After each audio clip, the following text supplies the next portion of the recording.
The Spartan Nationals are coming to Jacksonville, Florida, April 8th through the 10th. Wrestle freestyle, folk style, Greco, and beach at the Spartan Nationals. Register now at SpartanCombat.com. That's SpartanCombat.com. Now let's get to the episode with Brandon Paulson. They had these bleachers that kind of wrapped around, and it was like the whole convention center was shaking. The fans were unbelievable how loud they were. We can endure anything and adapt and pivot and change. Wrestling gave us that ability. I would say nothing in life has impacted me more than the things wrestling has taught me in terms of self-reflection, resilience. Toughness. Some guys have it, some guys don't. Adversity, 100%. How to pick myself up and be a man after I failed. And everything that has shaped my life and where I'm at today would not be there without the values and basically the lessons I've learned through the sport of wrestling. For me, wrestling saved my life because it allowed me to focus and channel my energy.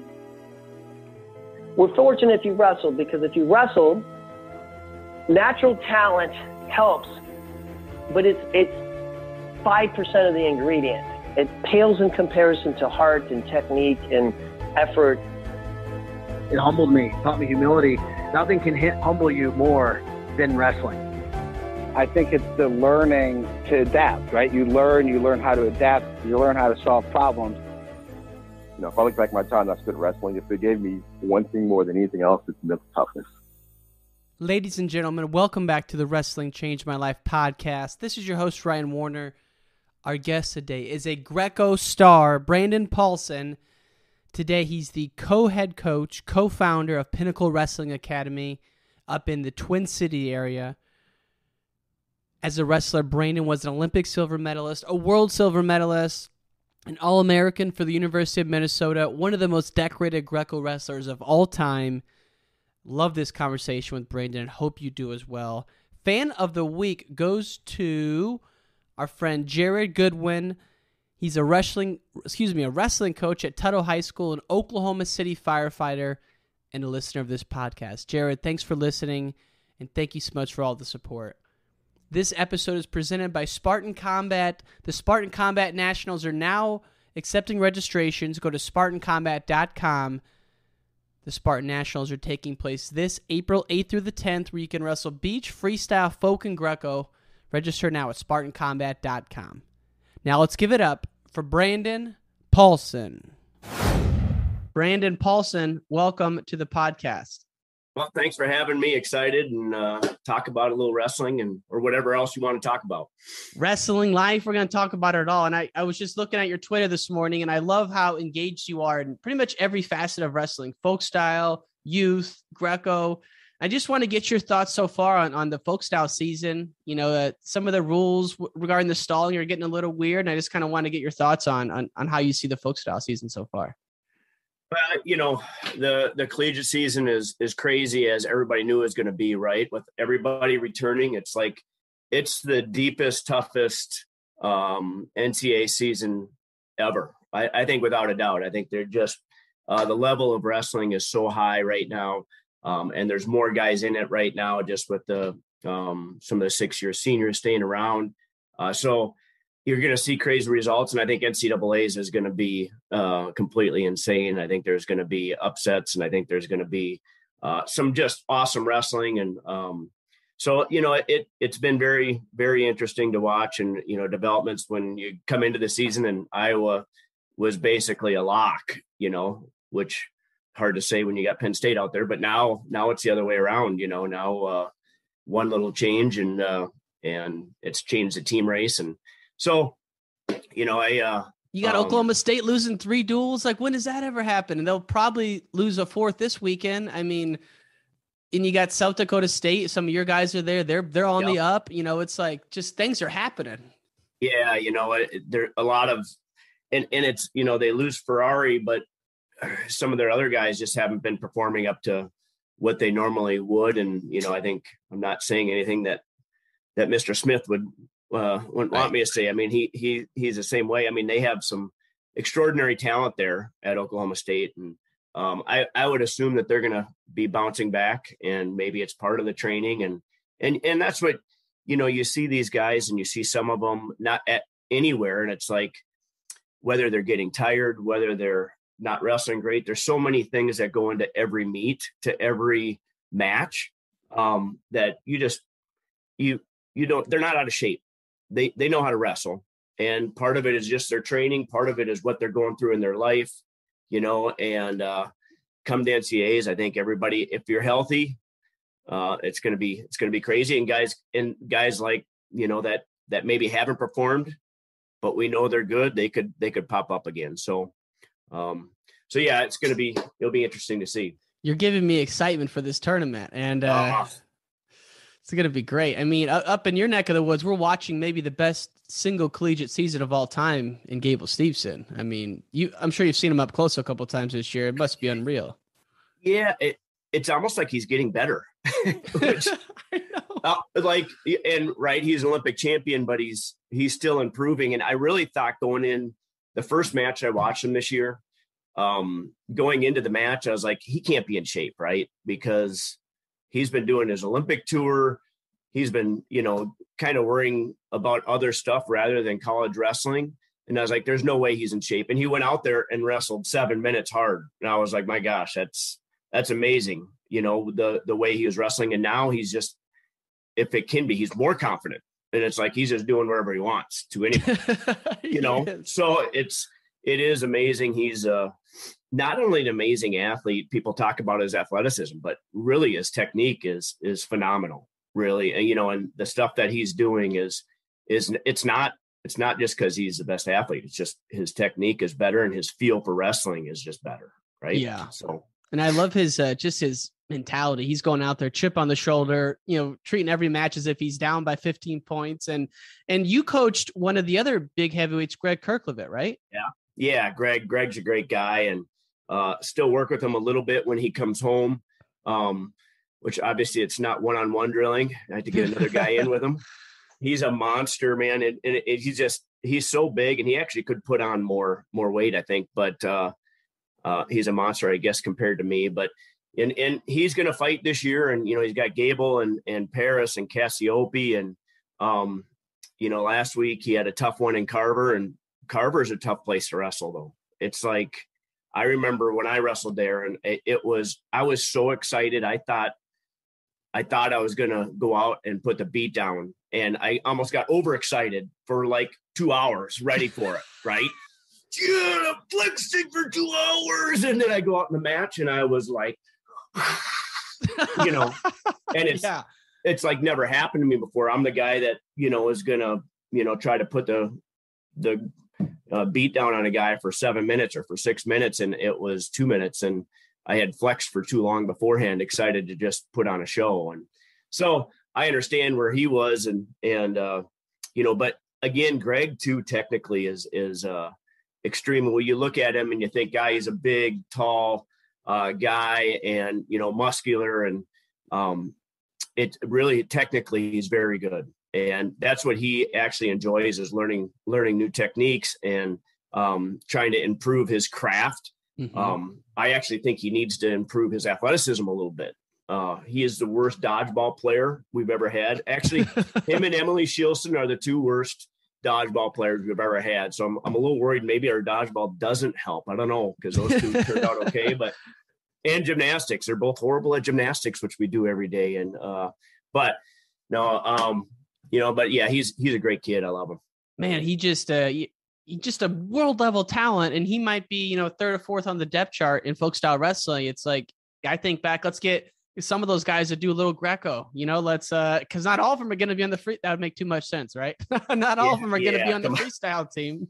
Well, we got Colton Schultz there. So one of the top, 4 or 5 guys that are going Greco. And Greg, actually, that's, he was in a body lock position with Cassiope. He's actually pretty good in there. He didn't do very good in that match, but he's actually pretty good in there too. But Colton's a Greco guy, so it was nice to have him still training, and he actually went overseas, I think, and was going to wrestle. And I would love some more, just some guys depth, though, Yeah, for sure. I mean, that's what we need. Definitely. And before we dive into your career, you mentioned gymnastics. I know your daughter's an elite gymnast for University of Utah, and it looks like you're following that pretty closely just by your Twitter. How is gymnastics doing in terms of wrestling, in terms of promoting the sport? Are they doing things better than we are, worse than we are? It's a very similar sport. And, when I actually started, me and Jared started Pinnacle together as a partnership. We kind of based it off of a gymnastics club, kind of like Overtime had started the first wrestling one. And then my daughter was involved in gymnastics and a gymnastics club, and we kind of used some of those same ideas. But as far as marketing, it's kind of interesting because they have their home duels. Like Utah's averaged 15,000 fans for the last 5 years. And but they've had the most, but so this year it's a little bit down because it's a little bit COVID related where people are scared, long story, but it's like 11,000, but it's been 15,000 for 5 years. And then you got probably another, I would say 6 programs that are averaging over 9,000 or so, which is pretty good.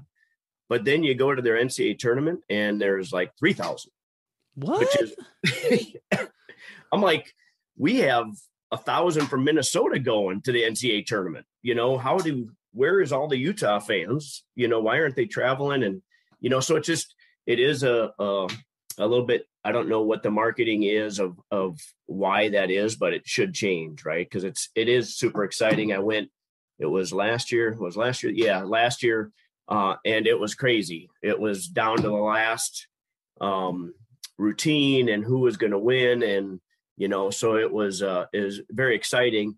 It is a little bit different with wrestling, where gymnastics, you're kind of seeing very similar routines, where in wrestling, everything's different. Every single match, you got 8 matches going on and you never know what's going to happen. And a little bit, that's part of the NCAA type where it's so awesome. But so, very similar, though they're kind of in the same area, I would say, as far as where they're at with revenue producing. You maybe have 1 or 2 that are breaking even as a college sport, and the rest, are maybe, some of them are close, but then, some of them they're worried about. You got to keep the programs. Like men's gymnastics, it's hardly around anymore. There's like 14 teams. They just dropped University of Minnesota, and actually John Roethlisberger, who was an Olympian, University of Minnesota grad. I'm friends with him, and I've had a few talks with him. It's just like we're dying, so. Wow. But yeah, they're going through this kind of the same struggles as wrestling has in the past. So is women's gymnastics on the slide, or are they doing strong in terms of numbers? No, they're doing pretty strong. I mean, no, there's still a lot of programs. They're not really adding programs, but they're pretty strong. I would say kind of like wrestling is now. I think Division I wrestling right now is really strong. I think maybe 10 years ago, it seemed like more programs were being cut, but you never know. Like all of a sudden after this season, a team will announce that they're cutting the program, and I think they're on the same type of trajectory. So losing Stanford would have been a big hit. Obviously having a bellwether school like that on the West Coast stick around is huge. And, we just cannot forget how close that was. Ray Blake and Borelli, what they did is just unbelievable. And, Coach Cole now leading the charge. When you look at the youth scene for gymnastics, I got to imagine it's super organized in terms of the academies. And, I'm an Illinois guy. I'm in Chicago right now. So Barnett and Overtime were just larger than life. When I was a kid, they were unbelievable. And so I have a lot of respect for that whole organization. So what'd you pick up from Overtime and from the gymnastics academies that you're kind of using now? Well, it's like for the gymnastics academies, they had it. It's been going for a long time as far as club, and like they don't have much high school. Like if you're a high school gymnast, you're really not going on to college most of the time into the Division I program. So their club system is very organized, a little bit different than ours, where it's like if you're in the club, that's the only club you're with. You're not with anything local. And, you go to a meet, you're going with that coach. And the only way you get into a meet is if you're with this club. And so it's a little bit different, but, just going into the facility, I talked with the owner of TCT, who they're pretty much a top 5 club in the country. They've had Olympians. They have, 5 or 6 Division I athletes every year. And kind of seeing how they run their elite program, their, kind of their optional girls, which are better, and really separating between that and some of their maybe girls that aren't as dedicated but still want to do gymnastics, which, we try to give people different options as well. But as far as just running the business as well, I talked with him quite a bit.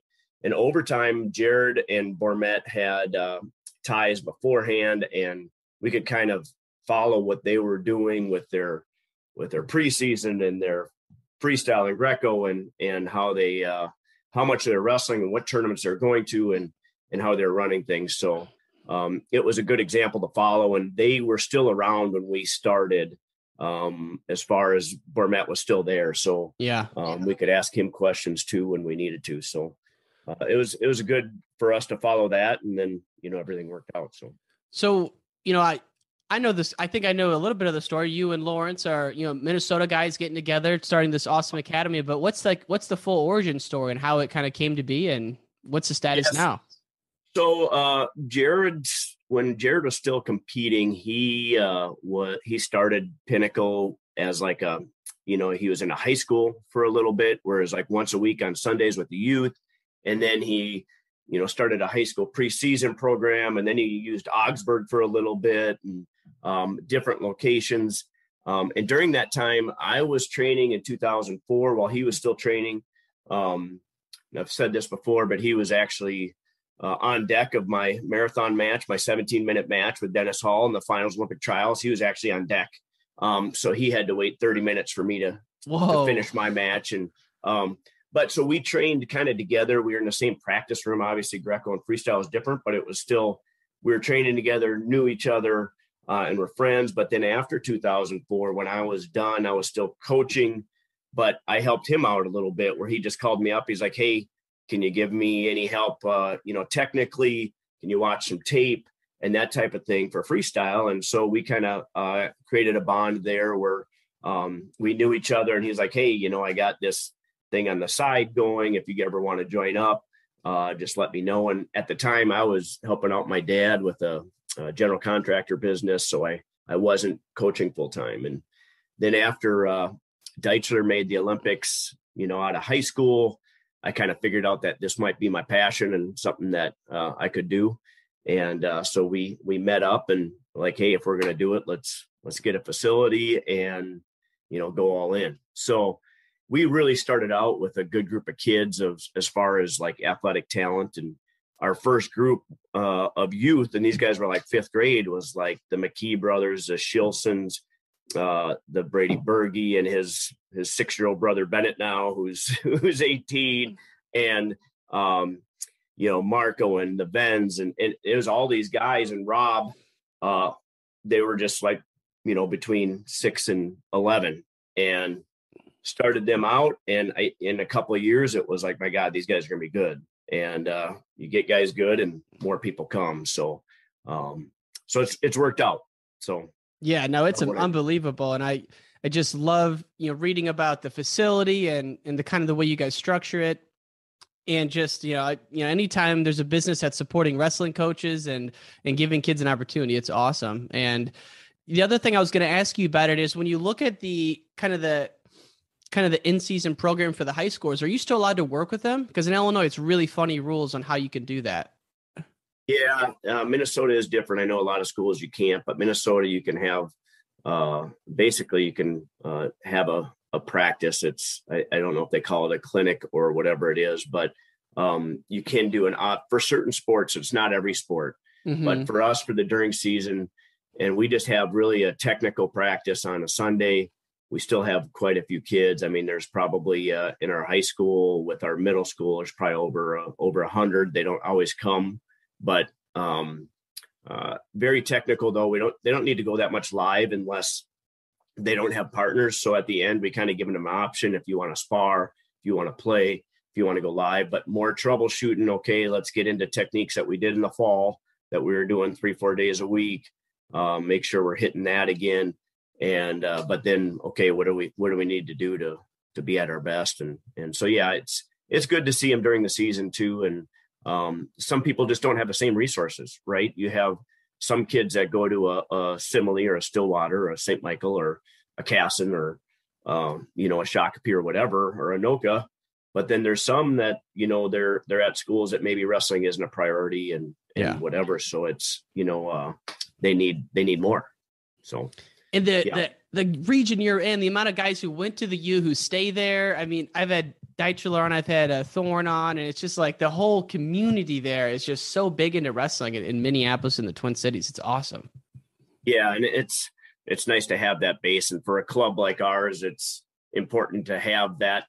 That's one of the things that really, for clubs that succeed, you need to have a population base, right? Yeah. It's hard to be out where all the people have to drive. Now, you know, I bet the average drive time is probably 45 minutes to an hour, but we have enough of that within that come, and then people will drive longer because there's all those partners there, and you got, you know, a pretty good coaching staff along with Jared and I, but a lot of others as well. So yeah, no, it's awesome. And that's obviously what you're doing now. And, you know, everyone remembers your name from your Greco accolades, but I didn't realize that when you got second in 96, you were a student at the U.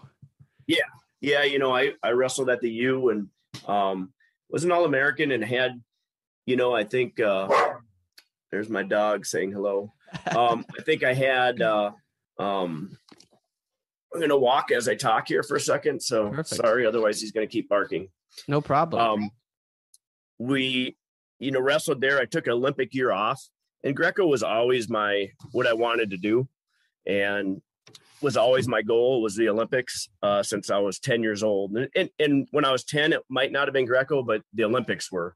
And so since I was about 14, Greco was my main priority. And I still wrestled. I wrestled folk style. I wrestled a lot of freestyle. That's what I started in when I was 6. My first wrestling wasn't folk style. It was freestyle. And I didn't really wrestle folk style till I was probably 11 or 12. Wow. So I wrestled freestyle and Greco first, and then got into folk style basically in middle school. But yeah, the U is a great experience. And, you know, it's had some great matches and some couple tough round of 12s, but finally popped through my last year. But college wrestling's a grind, but it helped me with my Greco as well. Just the toughness it takes. And, you know, just even wrestling folk style helped with my Greco. Now it's the two are a little bit different, but you can still take things from folk style for Greco and Greco for folk style. So, well, plus you got to hang out with the great Jay Robinson, not hang out with, but, you know, you were his athlete, and, you know, that was during the rise of Minnesota, you know, 80s. He got there, kind of had that Dave Dean class, and they popped through. But I mean, just take us inside a Minnesota room during those early years, like when you're a freshman and just trying to get your feet under you. Well, you know, when I was when I went there, we had a chance to win it like my freshman year, not my true freshman year.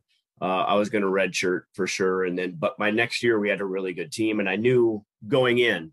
When I first got there, I was like 122 pounds, and 118 was a class, but this was day before weigh-ins. So the 118 pounder at the time, my true freshman year, weighed about 142 pounds. He was huge. So, and he was the only 18 pounder. So our 26 pounder was like 138 and was an All-American. But that was like my next closest guy. So 15 pounds heavier than me. So I just got the beat down every day, you know, just got rode out every day. You know, it was hard, you know, cause I was still a little boy and didn't have my man muscles yet. In my next year, I gained a little bit of weight, but I was still small as a freshman. But that team that we had, that was, we beat Iowa and Oklahoma State in Minnesota in straight weeks. And we're the number one team in the country. So it was, and there were close duels. I had a great match with Mena and pulled one through. And the next week, actually Oklahoma State, they had a guy at 18, Joey Wilderson, that ended up not making weight at my weight. But we ended up winning that one as well. So we had a great team, but went into nationals, and I think we were a little bit fried and ended up 13th. So, yeah, Whoa. Number one as a dual team. We actually, at the last dual meet of the year, we lost to Penn State. We were the number one team and lost to Penn State in a close one. So it dropped us down to 2. But yeah, I think, you know, how'd you do at the Big Ten?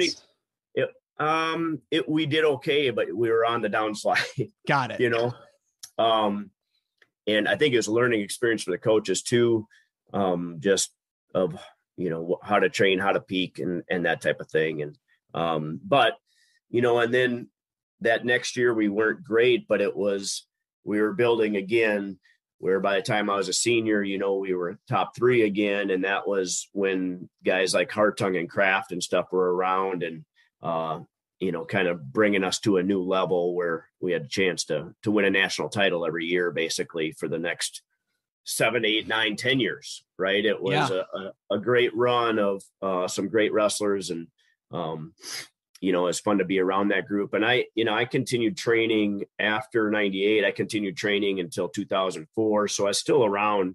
Like, that's where I trained. Kind of my base was at the U of M, not necessarily with the folk style guys, but I'd always grab their guy and be like, hey, can you come to practice later or whatever? That was where I trained. So I was around the group, and it was great to be around them. They're a hardworking group. And, you know, it was a good time in Minnesota wrestling. So, oh man. I mean, and for people who I've had on who grew up during that era, yeah, I grew up an hour from Carver Hawkeye. Even though it was in Illinois, we were massive Hawk fans. And, but for kids during that era, like the Deitchlers of the world, from what I hear, the University of Minnesota wrestling was just massive at that time.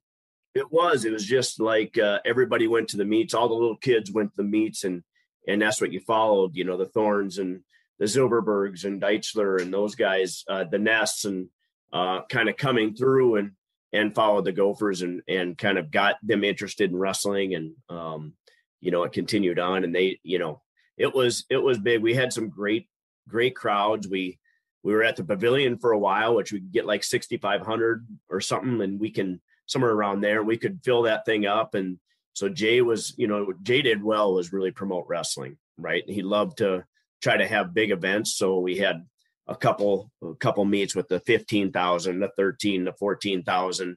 And that just got so many people involved.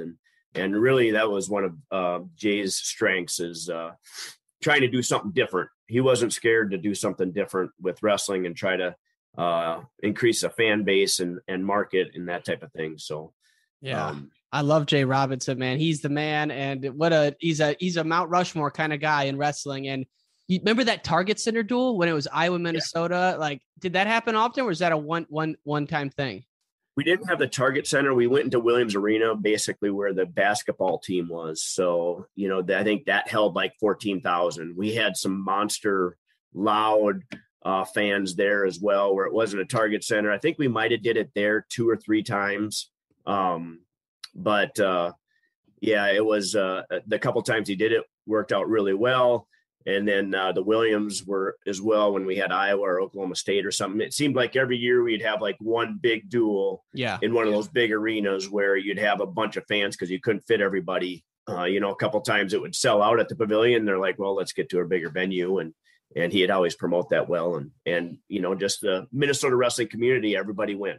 So pretty awesome stuff. And you were right in the thick of that. And, you know, you look at your career. You know, when I knew you got second in 96, I just assumed you were full-time Greco at that point. But, you know, as we talked about, you came back. Were you ever considering not coming back after getting second?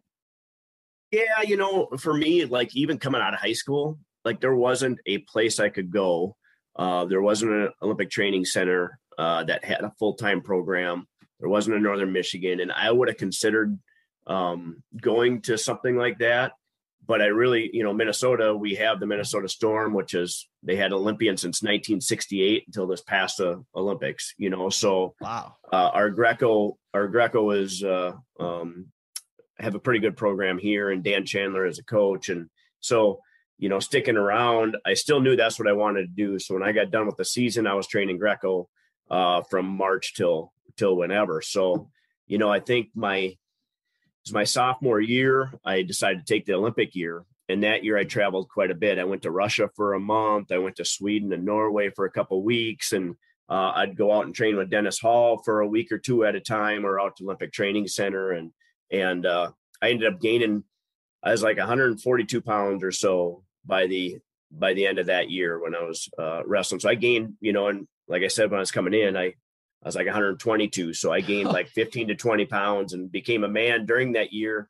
a little bit different training, a little bit different weightlifting and that type of thing. And so different it happened at the right time. I don't know. I must've had testosterone going through my system and I felt really strong. And, so it was awesome that Olympic year that I took off. And, and then after winning the silver, kind of a funny story. So Marty Morgan was the assistant coach at Minnesota, and he was a guy everybody respected, feared, but respected. But he was also my teammate at the time. It was like everybody feared him, and especially like even the next generation of guys like the Lawrence and the Becker and the Eggum and the Hartung.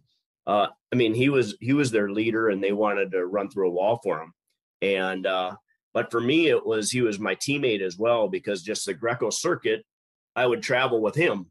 He was on the teams at the time. And so he was kind of a friend, but also my coach. So it was a little bit different. But I walked off the mat after my semis, after winning a medal, and we go through the press area and you talk or whatever. And then I'm kind of going into the back, and Marty was like pumping his fist, and he's not a real excitable guy. He's the stoic, like, yep, and shaking his head, but he's like, yeah, great job, Paulson. He's like, remember, you told me you're coming back.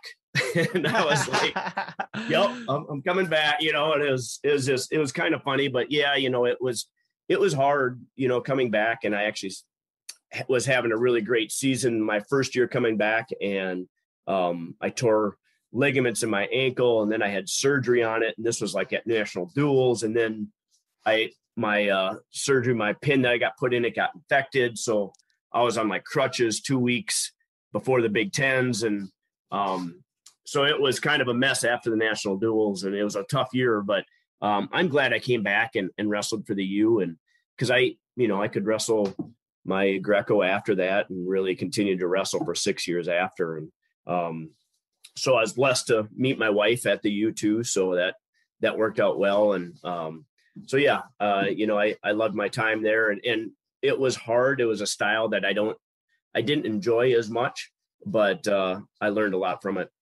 And like you said, there wasn't a lot of opportunities to train Greco full time. I mean, where were you going to go? I've had Dennis Hall on. He's like, I would train with the D3 program, and that made up my own workouts, basically. Yeah. And for me, it was the same. Even after it was like I was working, and Dan Chandler was my coach, but I had to figure out times to work out, and I figured out a way to coach myself. And I'd go over to see Dennis. I'd go over to Olympic Training Center for 4 or 5 days. I'd come back and I'd train. I would grab, Leroy Vega was a guy that I used to grab all the time, and some other guys at the U, Brett Lawrence and Pat Connors, and these guys would just come and work out with me. Like, okay, I need a workout partner Monday. I need to find one for Tuesday. I need to find one for Thursday, and I need to find one for Friday, So I need to find a workout partner every day. And I did have a guy from Eastern Bloc, so it was Moldova, come over, and he was just by chance moved to Minnesota, and he was one of my main workout partners during that time as well. But and there just wasn't that many opportunities to do it. And you know what? Right now, it's not that much different, unfortunately. For a while there, we had the Olympic Training Center that had 20 guys that were training there, and now there's a few, but I'm looking at my son right now, who's a junior in high school, and he plays football and he wrestles folk style, obviously, and he wrestles Greco, and he doesn't know what he's going to do. But I'm like, where do I send him if he wants to do Greco? You got Northern Michigan. Well, there's 25, 30 guys, and we got one choice. Wow. Where else? And people ask what's wrong with Greco? I mean, where's the opportunity? And this is coming from me, where like I should know as much as anybody in Greco. I'm still involved. I still train the seniors. I still go to the world championships. There's no opportunities. There's 30 spots to get a college education compared to what is there for folk style? Is there a couple thousand? Yeah. I mean, exactly. When you think of the roster spots of folk style. So, it's something that, hopefully, we can change here in the United States, but until it does, it's going to be hard to get back on top. So, and to make matters worse, in other countries, Greco's the number one sport, more popular than freestyle. Yeah, like Norway and Sweden and Denmark and some of those Nordic countries, there isn't freestyle. There's women's freestyle, but they don't really have a men's freestyle program. And then other countries like Hungary, it's Greco is king, and Russia kind of has both. If you look at Russia, they have like the Dagestan area and the Chechnya area. That's freestyle. You go into Novosibirsk up in Siberia, that's where like Karelin and Vlasov and those guys, that's Greco. So and there's a lot of countries that love both. And the US, we just haven't caught on, just I think, because freestyle is so much similar to folk style. So yeah. Well, I just don't think a lot of people realize how much tougher Greco is outside the US and how serious it is for a lot of countries. And it's just we're behind regardless. When we get in, even if they start going full time at 17, they're behind, because you got guys that they started when they were, and even wrestlers from other countries, if they start when they're 10, they're starting with Greco, and that's what they're doing. Right. So just think of the feel of lifting a guy up. When they're 12, they can lift a guy up from the mat and throw him it looks so easy for their kids to do. And when we're 17, it's a struggle to lift a guy. So it's just a different feel. And I love the sport. I love to go out there and hand fight and try to put the beat down on somebody. It's like a legalized hand fight. You watch Pat Smith, and it's you're just fighting for your life. Right. Yeah. And then you get to pick a guy up and throw him from the feet or whatever. I was always a big underhook guy. So that's what kind of got me into Greco. I loved my underhook, and I have a little throw from the feet I liked, and it started from there and kind of expanded. So, I love the sport, and I understand everybody else, might not, but still trying to grow it here in the US. I think it's important. And, a lot of guys who, maybe early on wrestled Greco, their gut wrenches are ridiculous. Like Dan Dennis was an Illinois guy, big Greco guy, and his freestyle gut wrench was crazy. So I know you want guys to wrestle Greco all the way through. I'm just saying there's a lot of parallels, and I don't got to tell you that. I'm sure you're talking to people all the time. So during your Olympic redshirt year, you went to Russia for a month? Yeah. So I had a Russian coach out the year before. Just so happened, like, this Russian coach was a national team coach, and his son moved to Minnesota. He wasn't like a wrestler. He wrestled, but wasn't just a wrestling guy. Right. So he moved to Minnesota. Somehow he contacted Minnesota USA Wrestling and said, "Hey, my dad's a national team coach. I'm a wrestling guy. If you need a coach or looking for a job," basically. And so my dad hired him as just like, to help out like his construction business. So he's worked construction for him or whatever. And the guy's like, "My dad's a national team coach of Russia." And we're like, "Well, what is that? Is he really?" So he actually came out to Minnesota for 2 weeks and trained with me and helped me out or whatever in 1995. This was like the spring or summer. And then he's like, "Why don't you come out to Russia and train with us?" And I was like, "Okay, let's do it." So this was like the middle of November to the middle of December, and it was Moscow. So it was basically the same weather as Minnesota, right? Mm-hmm. It's 20 to 30 degrees, but they had a national team camp for, it was like 2 to 3 weeks. And so I went out there and trained, and actually like 2 weeks in, I got hurt, unfortunately. So I couldn't wrestle a lot of live the last 2 weeks, but it was an interesting trip. Definitely. I didn't speak any Russian, I learned like 15 words, but really nobody there spoke any English.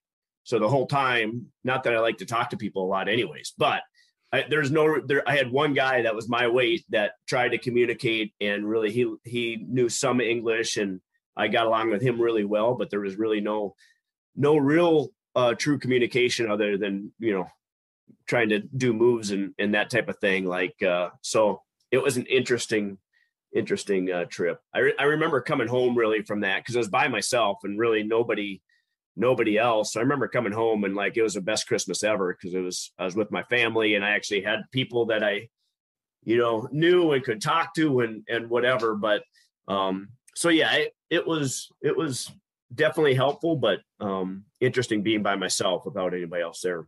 Had to be lonely. I mean, very lonely. Yeah. And I'm kind of an extrovert normally anyways.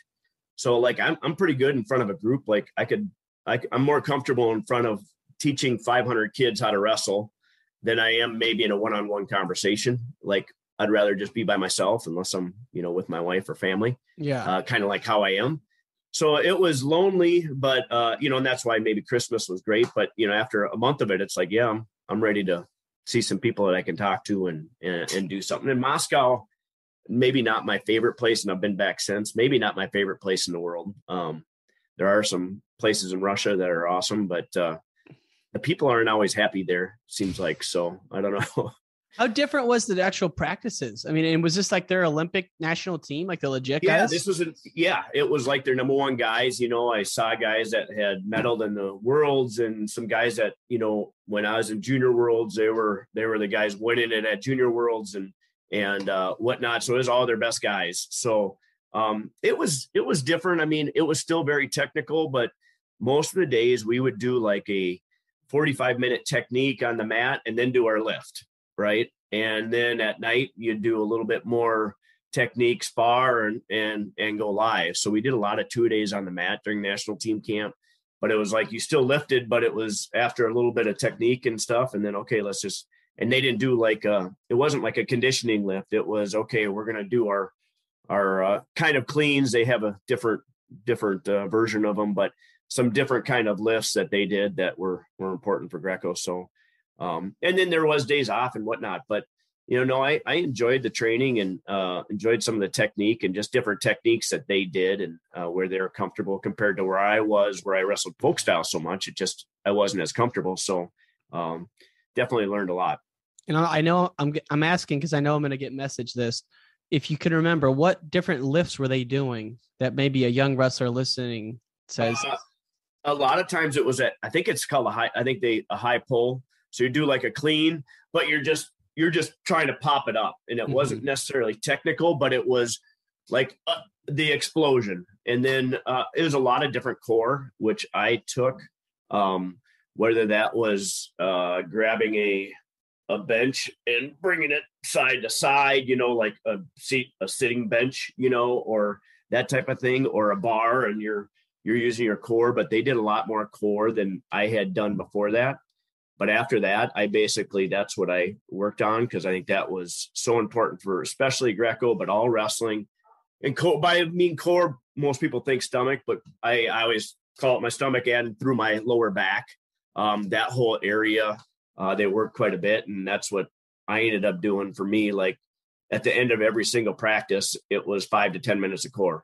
And I think that helped my wrestling career immensely. And now my core is still strong from 20 years ago, now that I'm old. So it's, and I don't do any of that now. So when you started doing it, so your 5 to 10 minutes, would it be like the medicine ball, like you said, kind of bouncing it on the side, that kind of stuff, or?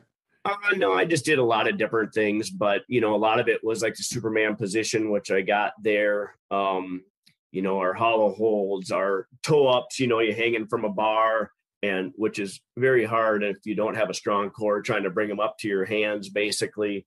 And then sometimes it was medicine ball, bringing it back and forth, but I tried to get something in and change it up quite a bit. But lower back was really important. So holding the ball out while you're doing a Superman or a dumbbell or whatever I could grab at the time, wherever I was, depending on the situation, you can do core anywhere. So, yeah. Had to be one of those, experiences that you forever remember. I mean, that many Americans get that chance to go with the Russian Greco national team. And then, the next year, 96, you make the team. And I've read an article that you said, 96 was just amazing. And, Greco was early on in the Olympics. And so you got to experience the whole thing, but just kind of walk us through, like, your semifinal match, you're walking out there. What's it sound like? What's it feel like? First, I didn't walk out of anywhere. I was pumped up. I'm kind of the energy guy, right? So I couldn't hold it back. I remember before the semis, I was so pumped up and you're sitting out there and they call your name, and normally you have your guide in front of you that's walking, and you walk out to the mat, and I just said, "Hey buddy, I'm running. So if you want to guide me, you're going to have to go pretty fast." So actually one of the guides, and I don't know if it was my semis or not, was like a high school coach in Minnesota. Wow. He's like, "Yep, we're good." Yeah, it's crazy. He was involved in volunteering and whatnot. And so I ran out to the mat. I got a big jump in, and I was ready to go. I was so excited, and that I kind of always was, before my matches. I wasn't the calm demeanor guy, and maybe I should have been, but I think with my training, I trained hard enough that if I had to use some energy up beforehand, I was okay. And I remember again, Marty Morgan saying to me, well, I normally have this Spark drink, this Advocare Spark, like 30 minutes before I wrestle. And I'd forgot it that day. And he's like, Paulson, you can get pumped up on warm milk, So I was super excited to wrestle, and I ran out there and that match, I fell behind early, but I kept the pressure on and really kind of had a folk style mentality a little bit. Whereas a 5-minute straight match, and I wasn't letting the guy breathe for 5 minutes and was all over him and snapping him and pulling him and doing whatever I could, and ended up pulling out the win. And I wasn't supposed to make the team, really. I believed I could make it. My coach believed I could make it. My dad did, but really that's about it. Right. I was a number 2 guy. The guy that was number 1 had beat me 8 straight times. I'd scored 1 point on him in that 8 matches. No, 5 straight times. And I scored 1 point in those 5 matches. And I ended up making the team, beating them 2 straight. And so I wasn't supposed to make the team, much less medal. And so it was unbelievable. For me, when I was 10 years old, I had an Olympic dream. Right. And still right now, like the first day of the Olympics I watched Italy versus Norway in curling. I love the Olympics. So it was when I was in 6th grade, I would tell everybody, my classmates, that I was going to be an Olympian. And, so actually when I made the team, they're like, yeah, you always said you were going to, we knew you were going to. Like, yeah, that easy. But so to know that I was going to win a medal was phenomenal. And, I got opening ceremonies again. For me, I love the Olympics. So opening ceremonies, it was like 2 days before weigh-ins or something like that. And my weight, I was huge. I was 114 pounds and I was over 140 training. Ooh. So I was huge, but it was, and you had to stand on your feet for about 8 hours. It's like 8 to 10 hours. You go wherever, but I was like, I ain't missing it. And, cause a lot of it, you want to train and you want to be at your best and you want to peak. But for me, it was so emotional, and just walking in the opening ceremonies, I think helped me win my matches. Cause it was just like, again, I got my hair standing up right now. Let's go.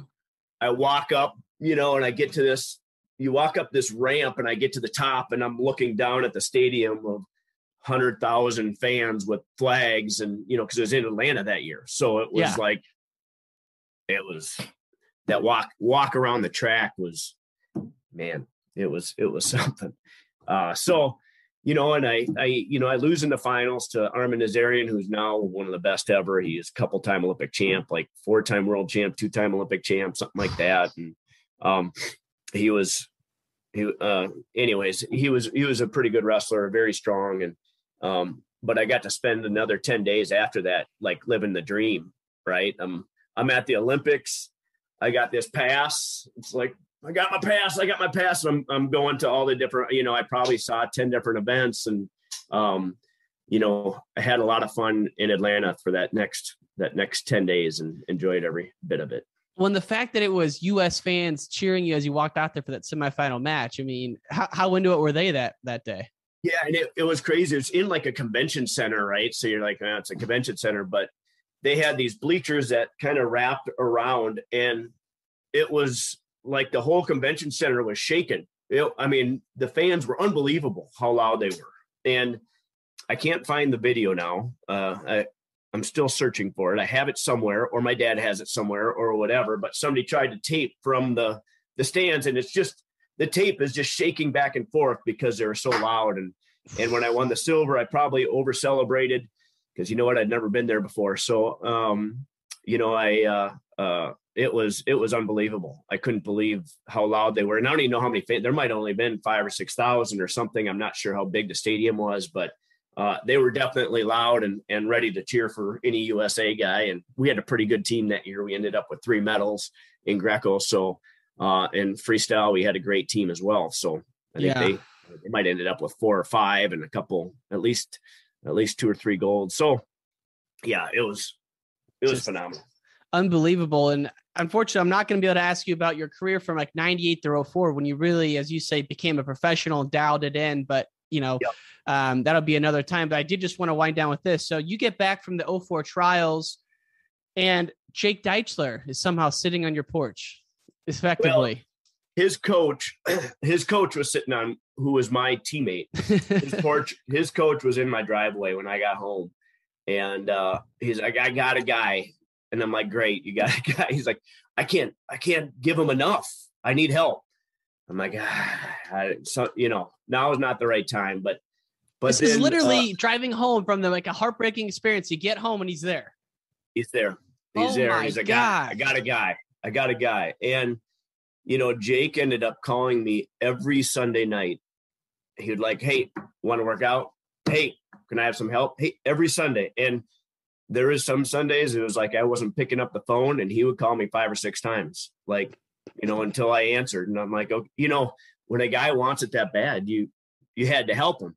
And it started out as that. It was like, yep, okay, let's go on Tuesday. And, we would wrestle and I would help, coach him and whatever. And it turned out to be something special and something I really still cherish, where, the things that I put him through, how much hard work and how much dedication and the, what he accomplished was amazing, being an Olympian right out of high school and in Greco, where, he had, before I met him, he really hadn't done very much of it at all. And he just bought into whatever I said he did. And he was an amazing athlete, but also just so very coachable, where, he would do whatever you said, and learned how to lift at that age where, I'd make him do like 100 lifts a day, and not every day, but it's like, okay, you got 100 lifts today. And, by a year and a half, you're going to be able to lift somebody up and throw them. And so he was fun to work with, and I still am friends with him now and still talk to him now. And it was an amazing last couple of years. And really when I know we're running out of time, but when he made the team, it was as excited as I was when I made the team. I was just so happy for him and seeing what he did and what he accomplished. It was, God, man, I was pumped because he had to beat a 2-time world champ to make the team, just to make the finals. He had beat Harry Lester, who was one of the best in the world, a medal favorite, maybe a gold medal favorite going into that year. He had medaled the previous 2 years. And then he had a guy that came from Turkey in the finals, and nobody thought he could do it either. Nobody thought he was making the team. And I believed in him, and he believed in himself, really. So, man, that was a phenomenal weekend. And he was down in those series too. Like, he was down big. He lost. So he had like a first round, and then he had the semis with Harry, and then he had 2 matches with Farouk, and he lost the first period every time. So it was 2 out of 3 periods, right? So he lost the first period of every match. And in that second match, which was the most amazing, he was down.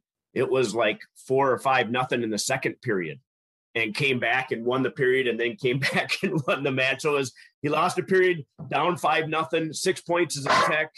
There's my doggy again. And he came back and won. And man, I had a torn ACL and had just had surgery, but I could jump for joy when that happened, I remember. So it was awesome. I mean, just for him to get through those matches just shows you how mentally tough he is. And then just for him to make the weight, the weight cut alone, like, he's just such a, like I said, I've had him on. I love hearing about his stories, and you've worked with so many elite young wrestlers. What was it about Deitchler that just stood out? Like, was it the capacity he could take on? What was it? Yeah, I think really that's part of it. But, I remember when he was in high school, and I was talking to a friend of mine, actually a former opponent of mine, one of my guys I used to have to wrestle all the time. But I'm like, yeah, I got this guy, man. He's a great athlete. He's coachable, and he works his tail off, so it's like, so he's pretty much the perfect wrestler. And I was like, yeah, that guy, Wow. So it's just like, in any style, he competed a little bit in college, but he never really was able to train because he hit his head. So he went and wrestled like Kyle Dake with 0 training. Like, he was just basically thrown in there because he couldn't train because of his head.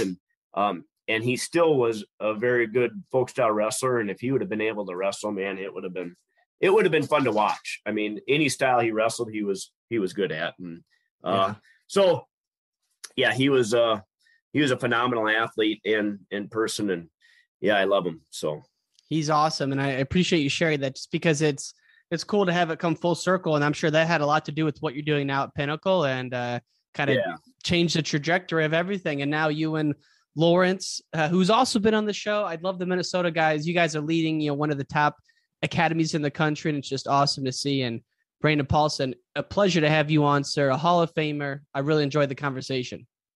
Thanks for having me on. Yes, sir. Take care. The Spartan Nationals are coming to Jacksonville, Florida, April 8th through the 10th. Wrestle freestyle, folk style, Greco, and beach at the Spartan Nationals. Register now at SpartanCombat.com. That's SpartanCombat.com. Now let's get to the episode with Brandon Paulson.